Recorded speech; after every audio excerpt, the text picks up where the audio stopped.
Bonjour les quatrièmes, on reprend avec le thème d'histoire. Nous étions donc, je vous rappelle, on avait vu dans le grand A la révolution de l'industrie, donc tout ce qui était économie. Maintenant nous sommes dans la révolution de la société et nous sommes ici dans les conditions ouvrières, la condition ouvrière.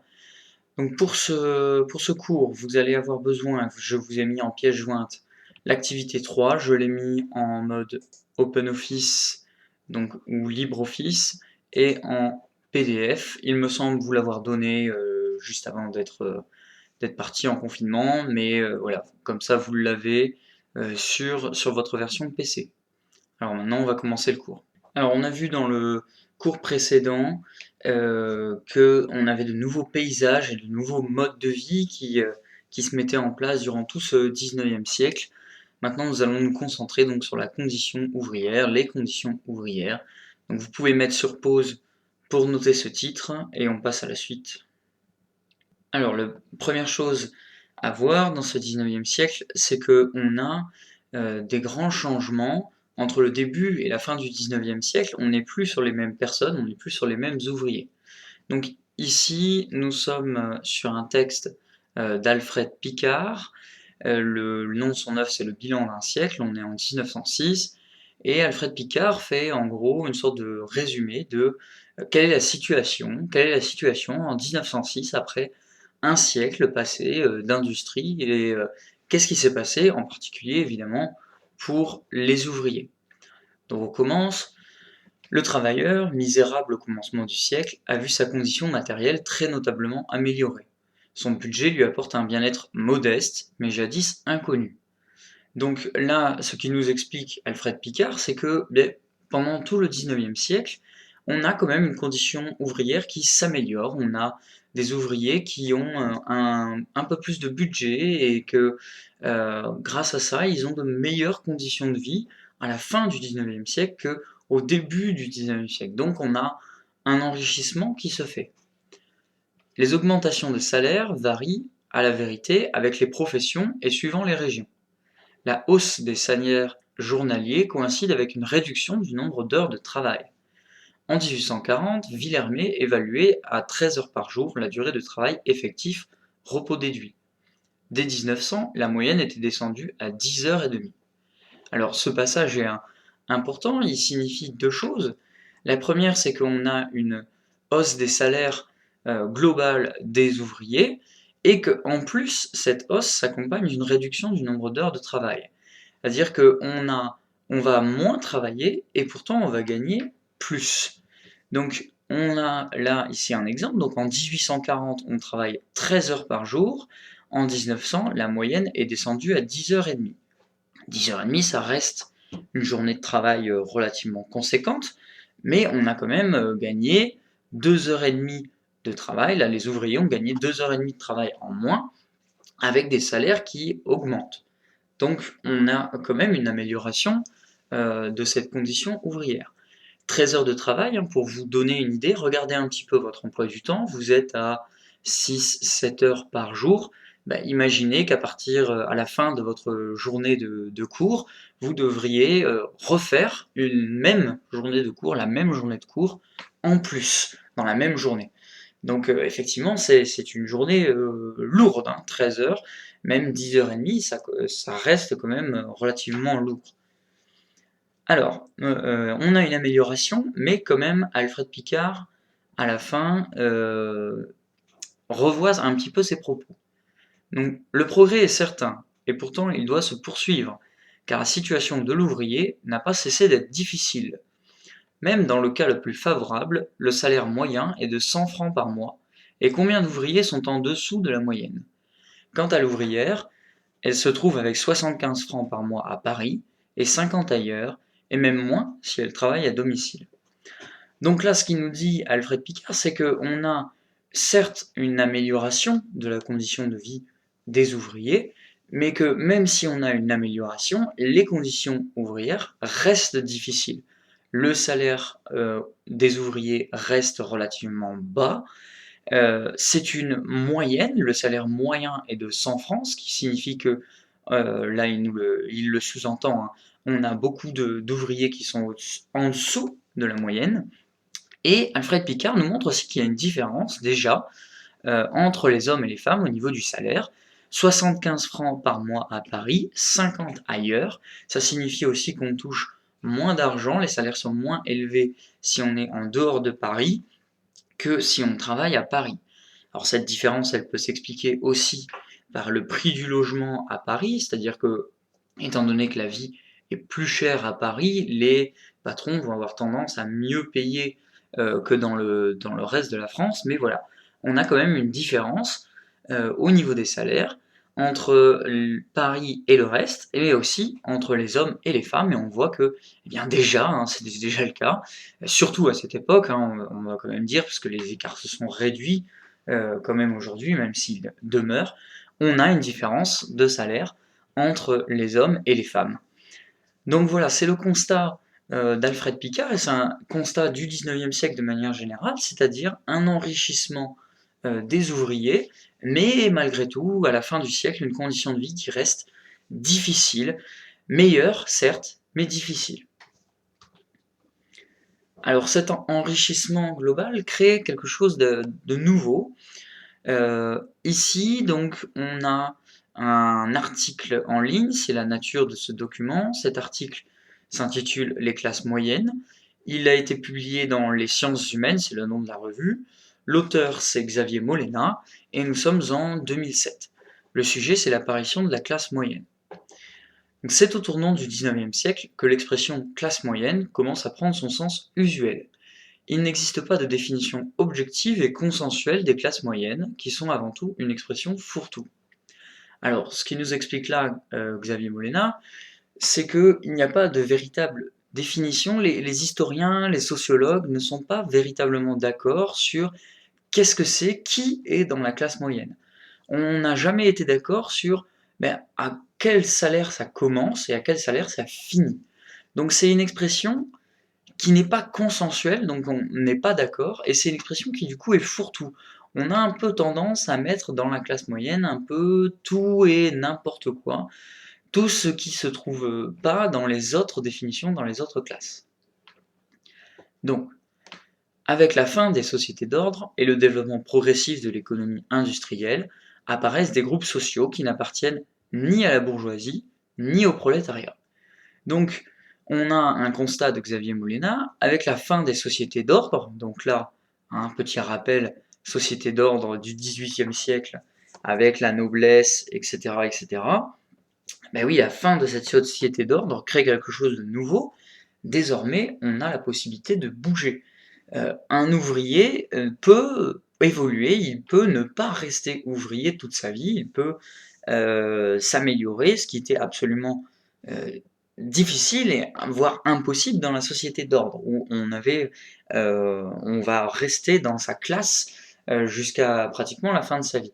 Là, on nous explique que on a une certaine mobilité maintenant avec la société d'ordre qui disparaît. Ce qui nous permet aussi cette nouvelle mobilité, c'est l'économie industrielle.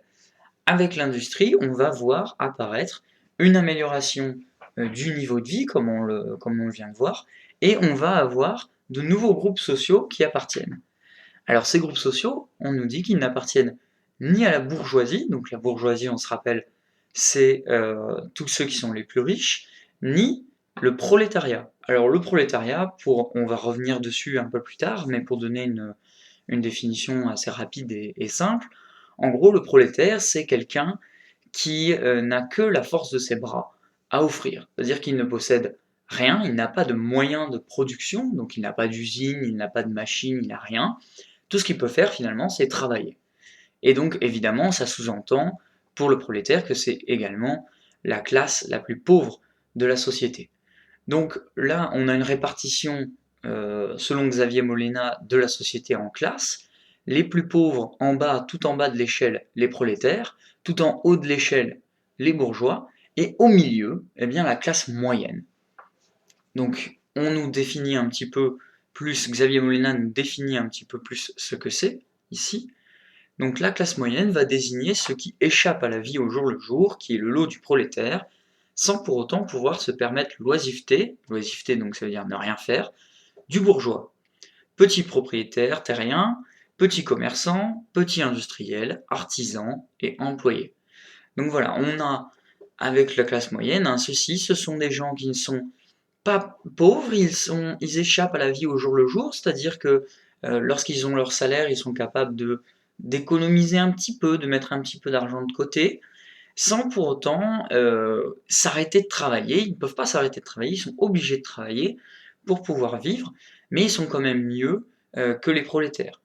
Alors la classe moyenne, même à l'intérieur de la classe moyenne, c'est compliqué, c'est différent. Donc à travers la classe moyenne, on a différents niveaux et on a des échelles tout à fait différentes.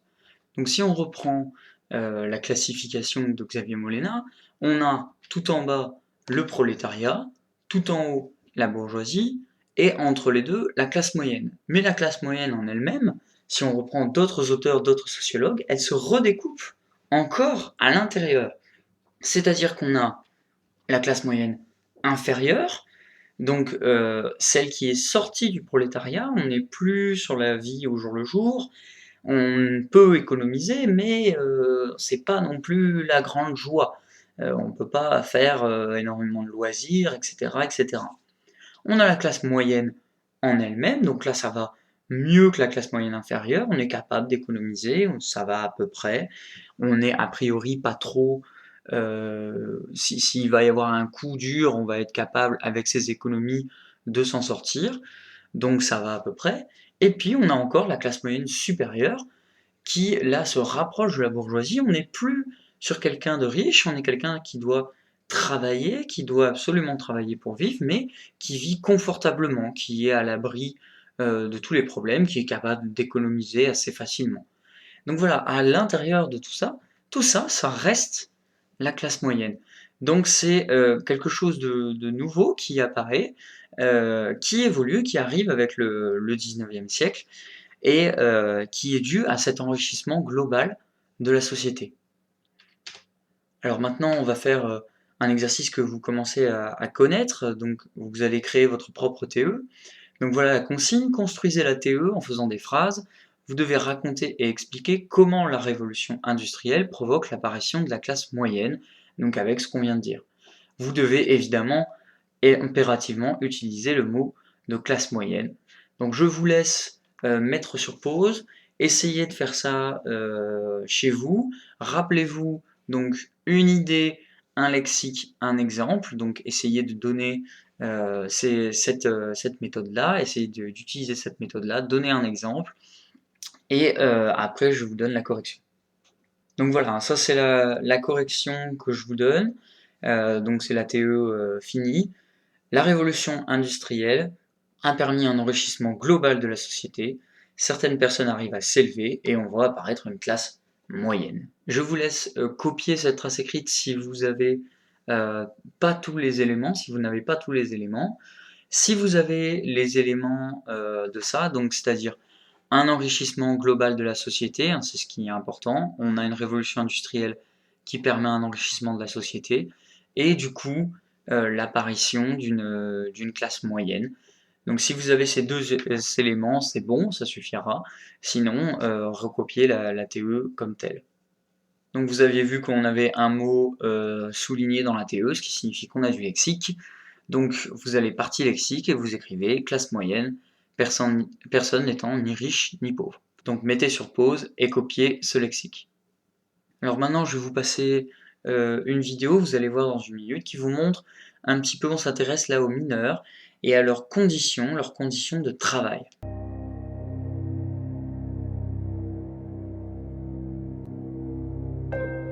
C'est parce que les mineurs symbolisent mieux que tout autre cette mutation profonde de la France que le journaliste et écrivain Émile Zola choisit en 1884 de raconter les ouvriers et leur lutte à travers la vie des gueules noires. Le romancier le plus célèbre de l'époque est le premier à comprendre que la révolution industrielle porte en germe une révolution sociale à venir. Pour préparer Germinal, le prochain volume des Rougon-Macquart, sa monumentale histoire des Français, l'écrivain a choisi de se rendre à Anzin, dans le département du Nord.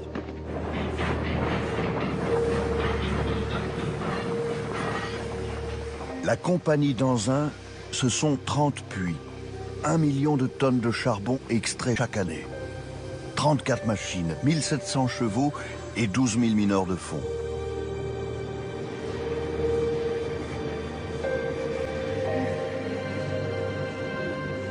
Lorsqu'il arrive à Anzin, Émile Zola ressent la puissance des installations et surtout cette sensation d'écrasement des individus qu'il tentera de retranscrire dans Germinal. Cette fosse dressant sa cheminée comme une corne menaçante semblait voir un air mauvais de bête goulue accroupie là pour manger le monde.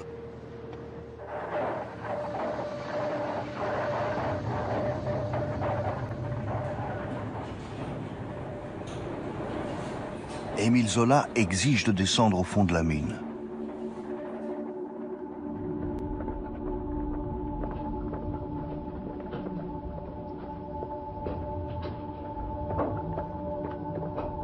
Parvenu à 650 mètres sous terre, il note dans ses carnets ses propres sensations. On s'enfonce dans une galerie.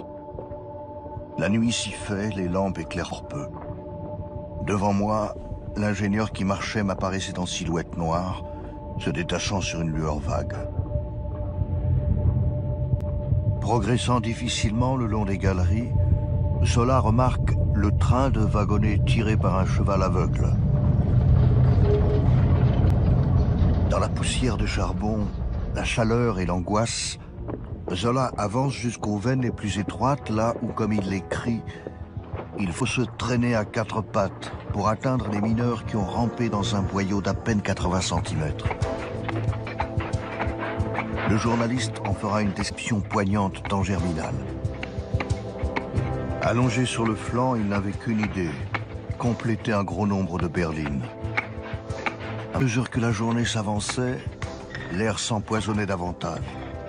Eux, au fond de leur trou de taupe, sous le poids de la terre, n'ayant plus de souffle dans leur poitrine embrasée, tapaient toujours.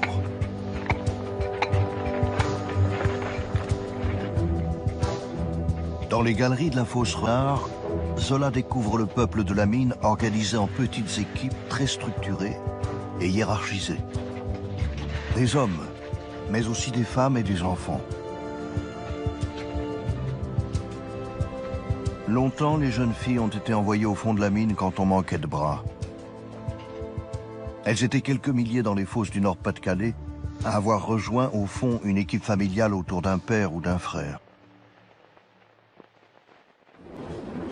Bientôt, les femmes ne seront plus autorisées à descendre et travailleront en surface, notamment au triage. Ce métier ingrat de pauvresse et de crève-la-faim, comme on disait alors, et qui consistait à retirer des tapis roulants les pierres et la terre qui avaient été remontées avec le charbon. Ces clapeuses ou caffus seront présentes sur le carreau de la mine pendant des décennies.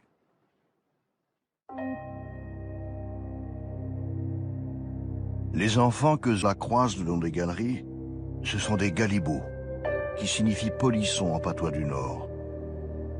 Les enfants qui ont pu descendre très jeunes au fond des puits, parfois dès l'âge de 7 ans. Attelés au chariot rempli de charbon, dans des galeries étroites, ils devaient traîner ou pousser le précieux minerai. C'étaient les jeunes galibots qui devaient porter les paniers de charbon tout au long des échelles de plusieurs centaines de mètres qui remontaient vers la surface.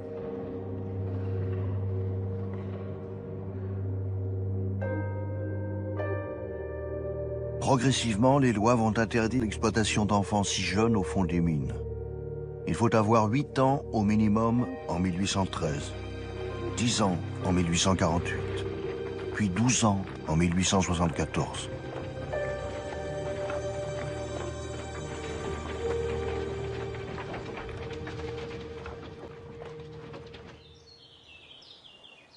Donc vous avez vu cette vidéo et vous avez pu remarquer qu'on a des conditions chez les ouvriers qui sont difficiles, des conditions de travail compliquées.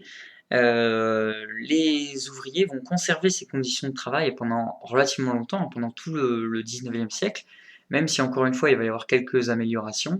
On a des conditions très difficiles, c'est vraiment particulièrement le cas des mineurs qui doivent travailler dans le noir tout le temps, etc.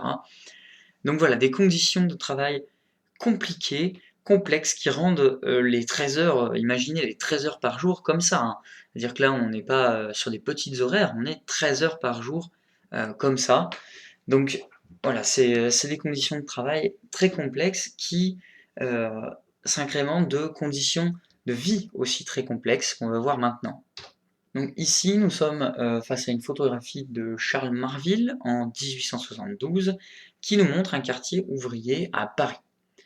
Alors ici, au premier plan, on voit un ouvrier qui est en train de regarder son quartier et ce qui est vraiment mis en valeur, donc c'est ce second plan, on est sur une photographie, c'est-à-dire que un vrai document pour le coup, c'est pas un tableau, c'est pas une représentation, c'est véritablement un quartier ouvrier à Paris. Alors, j'imagine que ça doit vous dire quelque chose, vous avez déjà vu des images de choses comme ça, mais pas au 19e siècle, plutôt au plus récent, et dans d'autres pays, bah, ça fait penser très fortement à un bidonville. On voit que les rues, là, sont en terre, elles ne sont pas pavées, les maisons sont faites avec un peu tout ce qu'on peut trouver, des déchets recyclés, de la tôle, des bouts de bois, un peu tout ce qu'on trouve, et surtout le contraste, il est là, avec derrière, là, au fond, ces immeubles qu'on voit, bah, c'est les immeubles haussmanniens que je vous ai montré dans le cours précédent, c'est-à-dire que on voit derrière bah, le beau Paris ici, derrière, en arrière-plan, et en second plan, eh bien, le bidonville de Paris, le quartier ouvrier. Donc c'est là qu'on le voit, hein, bien ces deux mondes très séparés.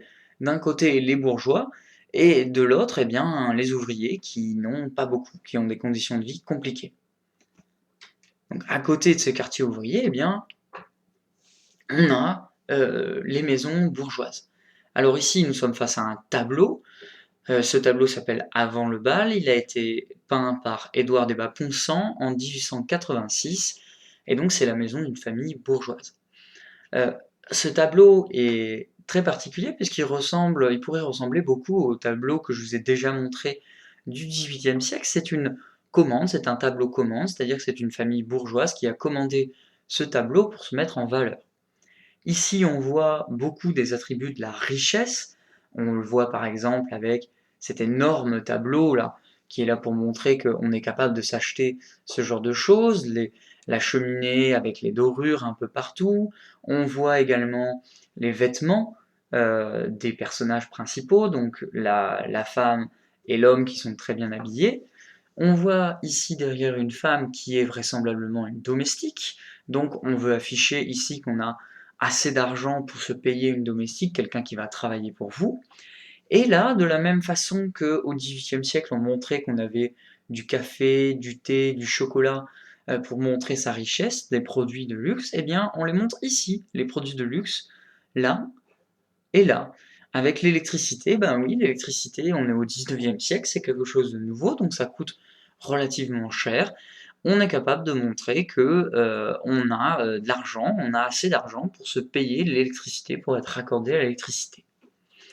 Alors on est sur une scène relativement intime, on est face à un enfant, une mère qui donne le sein, on est au 19e siècle, hein, montrer un sein, bon, on le voit pas évidemment en entier, mais déjà montrer un sein, c'est déjà énorme, hein. On a la mère qui regarde son enfant, on a le père qui regarde son enfant, on est sur quelque chose de nouveau, hein. On est très très loin des conditions des ouvriers, là, on est avant le bal, donc madame est très bien habillée avec cette longue robe, elle donne le sein et monsieur est prêt à partir au bal. Il a les gants c'est le style du 19e siècle, si vous n'avez pas des gants au 19e siècle, c'est la honte, hein. Et vous avez des gants de couleur pour les différents événements de votre vie, donc si vous êtes avec des gants en blanc, c'est pour le bal. Si vous avez des gants en noir, c'est pour les funérailles, donc si vous enterrez quelqu'un. Et si vous avez des gants jaunes, ça signifie que vous allez à la chasse. Là, c'est surtout pour messieurs, mais voilà, vous avez un mode de vie qui détonne et surtout une richesse qui détonne. C'est quand on compare ça à ça. On a vraiment des écarts de richesse qui sont énormes et qui vont créer de la tension. Alors maintenant, ça va être à votre tour, pour cette activité 3, d'écrire une maison ouvrière. Vous allez coller directement cette activité à la suite. Vous pouvez plier même si vous n'allez pas gagner grand en place, vous faites comme vous le souhaitez, et vous répondez aux questions sur votre cahier. Donc pour faire cette activité 3, vous allez devoir décrire une maison ouvrière. La voici. Donc vous allez mettre évidemment sur pause pour pouvoir faire cette activité de cette vidéo. Ici, vous avez donc la photographie d'une maison, une famille ouvrière à Berlin. Alors pour donner quelques petites précisions avant que vous commenciez l'activité, ceci c'est la dimension de la maison. On marque cuisine, mais c'est en fait toute la maison. Donc la largeur, la longueur, la largeur et la hauteur de cette maison. Et lisez bien ceci, hein, le locataire, père de 8 enfants, partage son lit avec d'autres travailleurs, ce qui signifie là qu'on va dormir à tour de rôle, hein, sur ce lit, et que dans cette maison, on ne peut y habiter qu'à tour de rôle. Donc je vous laisse faire cette activité tranquillement. Prenez bien le temps, analysez les détails. Voilà, ce qui m'intéresse, ce sont vraiment les détails. Regardez tout. Ne me dites pas juste, il y a un lit, dites-moi qu'est-ce qu'il y a par rapport à cette maison. Vraiment, donnez-moi des détails, essayez de voir tous les objets qui s'y trouvent, à quoi ça pourrait bien servir et qu'est-ce que ça veut bien dire sur la condition de vie des ouvriers au XIXe siècle. Allez, je vous laisse travailler et ensuite on fait la correction. Donc voilà, pour la correction, on va commencer avec la première question. Identifie le document donnant la nature, l'auteur, la date et le sujet du document. Bon, là, c'est un grand classique, vous commencez à connaître. Donc, la nature du document, c'est une photographie d'une maison. Nous sommes avec l'auteur, c'est Heinrich Licht et compagnie. Nous sommes en 1903. Et le sujet, eh bien, c'est une maison d'une famille ouvrière à Berlin. Pour la question 2, que voit-on au premier plan? Alors déjà, il faut se mettre d'accord sur où sont les premiers et les deuxièmes plans. Donc le premier plan, pour moi, s'arrête ici, hein, c'est-à-dire que vous partez du lit, de ce début de cuisine ici, avec les enfants. Donc le premier plan se trouve ici. Je vous rappelle, hein, c'est le premier étage de la fusée, donc premier étage ici. Alors qu'est-ce qu'on voit au premier plan? On voit on voit surtout des meubles, hein. Donc un gros lit là qui paraît énorme, mais en fait qui est standard, hein, finalement c'est un lit normal, c'est juste qu'il paraît énorme parce que la taille de la pièce est petite. On a un gros meuble dans lequel on peut voir qu'il y a certainement rangé de la vaisselle, etc. Et vu que vous voyez pas beaucoup d'autres meubles là dans le coin, on peut imaginer que c'est aussi le meuble dans lequel on range les vêtements, ce qui signifie que il ne doit pas y avoir beaucoup de vêtements différents. On voit également 3 petits enfants ici, on voit qu'ils sont habillés relativement correctement. On le voit aussi avec le père de famille ici, qui est plutôt bien habillé pour un ouvrier, hein, quand on pense à son mode de vie. C'est expliqué ça dans la photo, dans le documentaire photo de Heinrich Licht. Le père et les enfants se sont mis sur leur 31, sur leur habit du dimanche. C'est leur habit pour aller à l'église, pour aller à la messe. Le dimanche, on vient bien habillé. Et là, ils ont fait un effort vestimentaire, véritablement. Ils se sont bien habillés parce qu'ils savaient que le photographe allait venir, et donc ils ont voulu se mettre avec leurs meilleurs habits possibles. Donc c'est une petite robe pour la jeune fille et des vêtements un peu plus simples pour les garçons. On peut voir aussi sur ce premier plan un panier sur le lit. Alors pourquoi s'attarder sur ce panier? Tout simplement parce qu'il n'est pas au sol. Ce panier, il est sur le lit. Et pourquoi est-ce qu'on le met sur le lit? Tout simplement parce qu'il n'y a pas la place. On peut pas le mettre au milieu. Regardez, il y a juste un simple couloir. Si vous mettez ce panier au milieu, vous pouvez plus passer dans le couloir. Donc ça veut dire que vous avez tellement peu de place qu'on est obligé de mettre un petit peu tout les uns sur tout comme on peut, les meubles sur les meubles, un peu comme on peut. On voit d'ailleurs là au-dessus de l'armoire qu'on a encore des objets par-dessus. On voit un peu partout, ça on verra un peu plus tard, mais qu'on a accroché des trucs un peu partout, parce que il n'y a pas la place. Il n'y a pas la place. Donc au premier plan, on voit des meubles qui ont l'air relativement sombres d'ailleurs, ça arrange pas au niveau de la lumière, qui prennent énormément de place. Je vous renverrai pour avoir plus de détails sur la correction écrite. Là, je fais juste la correction à l'oral. Je vous renvoie sur la correction écrite pour avoir la correction complète. Maintenant, question 3, que voit-on au deuxième plan? Donc on a dit que le premier plan s'arrêtait ici. On peut dire que le deuxième plan, c'est à peu près tout le reste de la maison, là jusqu'au plafond. Donc pour le deuxième plan, on voit bien d'abord le père, l'ouvrier. On voit qu'il est assis sur une chaise, a priori. Donc il est, comme on l'a dit, il est relativement bien habillé. Derrière, on voit sa femme. Donc là, on voit que elle, par contre, elle a pas forcément, soit elle a pas été au courant, soit elle était en train de faire autre chose. On voit qu'elle est habillée pour travailler, elle a les manches retroussées. On voit que derrière, il y a de l'activité en cuisine, elle était peut-être en train de travailler la cuisine. On voit d'ailleurs sur cette cuisine qu'on a un simple meuble ici, on a tout un tas d'objets de cuisine. Ça ressemble fortement à une cafetière ou une théière. On voit des casseroles, on voit des seaux, et on voit ça un petit peu partout, c'est-à-dire qu'on a accroché là des casseroles, on a accroché des tasses sur le mur, on en a accroché là, on a tendu par un fil une planche pour pouvoir de nouveau accrocher un peu de nourriture. Là, on voit une sorte de seau, des paniers, des choses comme ça. Et on voit aussi un rouleau à pâtisserie, là, un meuble dans lequel on peut imaginer encore d'autres objets.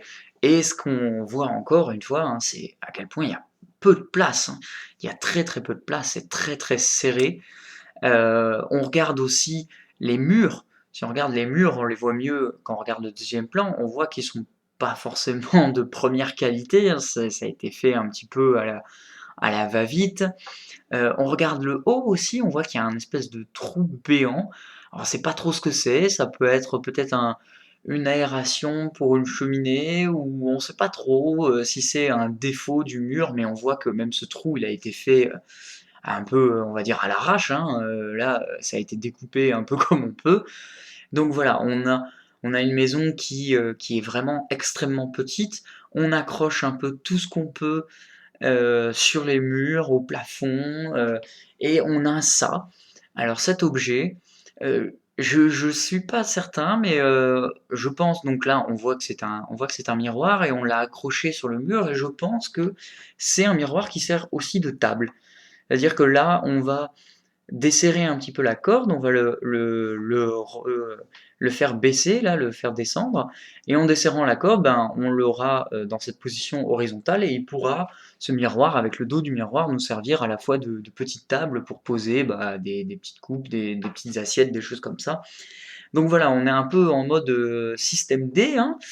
On a également là, ici, une lampe.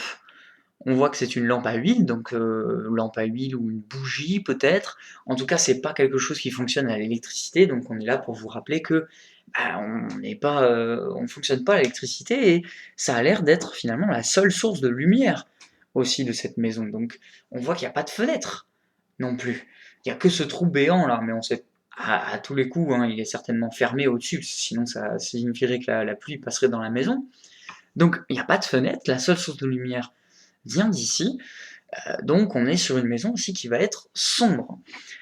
Donc voilà, on est sur une maison petite, étroite, on est vraiment compressé dans cette petite maison où il y a des meubles un peu partout, des objets un peu partout, parce que ben, c'est la seule pièce que vous avez dans cette maison. Quatrième question, qu'est-ce qui fait la séparation entre le premier et le deuxième plan? Donc là, on a déjà répondu à cette question partiellement, hein. Ce qui fait la séparation entre le plan, c'est le lit, les enfants, donc ici, là, à ce niveau-ci. Donc ce qui fait la séparation entre le premier et le deuxième plan, c'est le lit et les enfants. Question 5.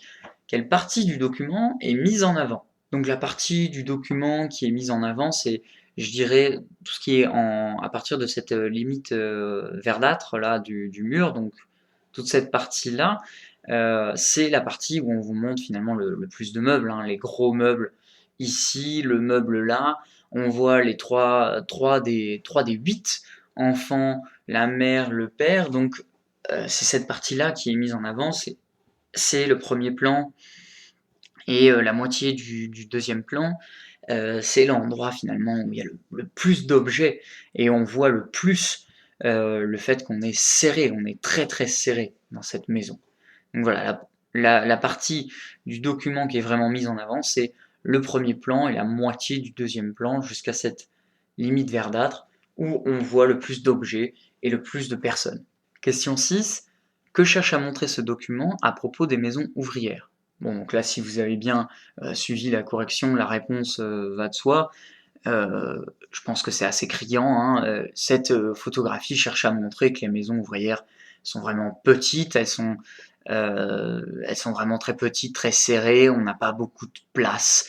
Donc on a des maisons ouvrières vraiment petites qui offrent une condition de vie complexe, difficile, surtout lorsqu'on est beaucoup en plus, hein. On vit à 8 là-dedans, et en plus il partage son lit avec d'autres travailleurs, donc voilà, cette photo cherche à montrer que les conditions ouvrières sont difficiles. Enfin, donc la question bonus, y a-t-il un jeu avec les couleurs ou dans la manière dont est prise la photo? Alors un jeu de couleurs peut-être, c'est pas véritablement fait exprès, c'est-à-dire que c'est pas un tableau, donc voilà, mais on sent que quand même il y a ce jeu avec les couleurs au niveau du vert, du foncé en fait. On a quelque chose, une ambiance beaucoup plus foncée par là, qui ressort bizarrement, c'est le foncé qui va le plus ressortir.